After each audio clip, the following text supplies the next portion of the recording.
Bonjour à tous. Channel Actualité France. Depuis son élection le 14 décembre dernier, Clémence Bottineau essuie de nombreuses insultes racistes sur les réseaux sociaux. De quoi faire sortir de ses gonds une ancienne Miss France. Des attaques inadmissibles. Le 14 décembre dernier, Clémence Bottineau a été élue Miss France 2020. Si le jury et les internautes lui préféraient sa rivale lauréat, Miss Guadeloupe a été élue par les téléspectateurs en devançant Miss Provence d'1% de voix en plus. Une élection surprise qui, si elle a été agréablement reçue par certains, a été très critiquée par d'autres. Et ce de manière parfois très virulente. Qualifiée d'arnaque, l'élection de Clémence Bottineau au titre de reine de beauté de l'année ne fait en effet pas l'unanimité, valant même à la jeune femme de 22 ans des insultes racistes sur les réseaux sociaux.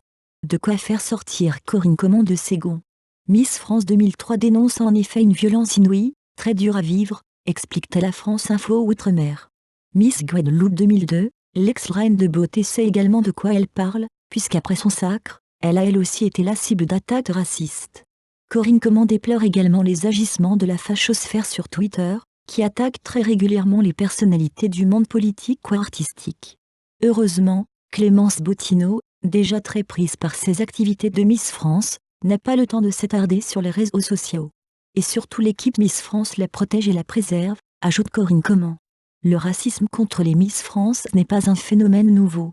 Néanmoins, comme le souligne Miss France 2003, ces attaques ne sont pas un phénomène nouveau.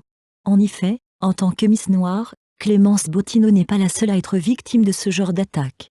Avant elle, Sonia Rolland avait elle aussi dû subir le pire durant son année en tant que Miss France 2020, entre crachats sur sa porte, ordures sur son paillasson, insultes sur sa voiture.